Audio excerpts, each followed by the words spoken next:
আমার হাতে যে ডিভাইসটি দেখতে পাচ্ছেন তা Xiaomi ব্র্যান্ডের একটি TDS মিটার, যার সাহায্যে আমি বিভিন্ন ধরনের পানি ও কোল্ড ড্রিঙ্কস কতটা বিশুদ্ধ তা পরিমাপ করব।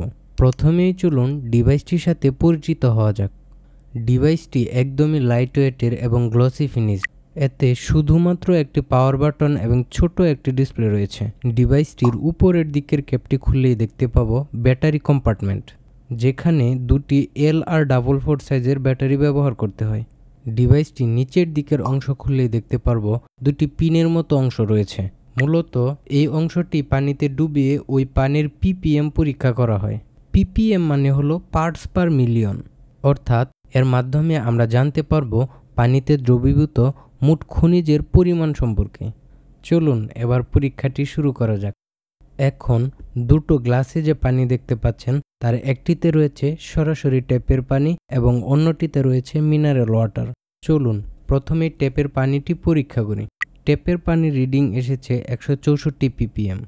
WHO এর তথ্য মতে ppm যদি 151 থেকে 300 এর মাঝে হয় তাহলে এটি গ্রহণযোগ্য এবং নিরাপদ পানি, তবে এটিকে ফিল্টার করা উত্তম।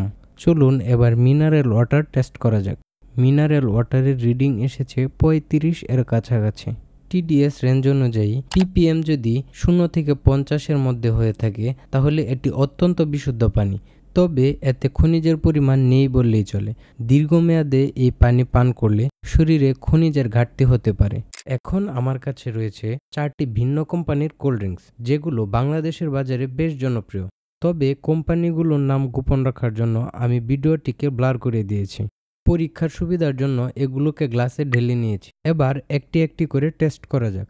প্রথম কোল্ড ড্রিঙ্কসটির TDS রিডিং পেয়েছি 200 এর একটু উপরে।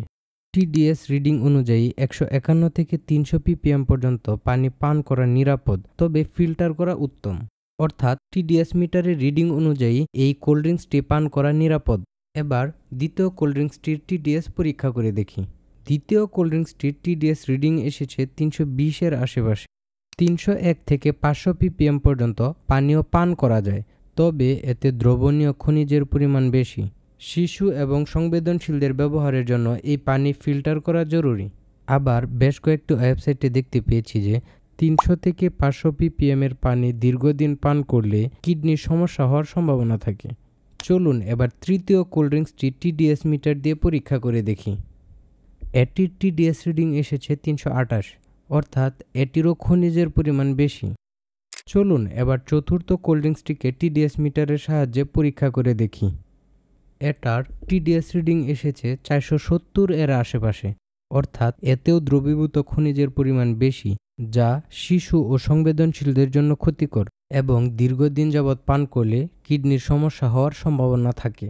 তবে এখানে আরেকটি বিষয় উল্লেখ্য যে ppm ঠিক থাকলেই যে পানি নিরাপদ তাও কিন্তু নয়, কারণ সেই পানিতে ভাইরাস বা ব্যাকটেরিয়ার উপস্থিতিও থাকতে পারে, যা TDS মিটার দিয়ে ধরা সম্ভব নয়। TDS মিটার শুধুমাত্র পানির খনিজের উপর ভিত্তি করেই ধারণা দেয় যে সেটি নিরাপদ কিনা। সো আজকের ভিডিওটি এই পর্যন্তই। ভিডিওটি ভালো লাগলে লাইক করতে ভুলবেন না, আর এই ধরনের আরও ভিডিও পেতে আমাদের চ্যানেলটি সাবস্ক্রাইব করে রাখুন।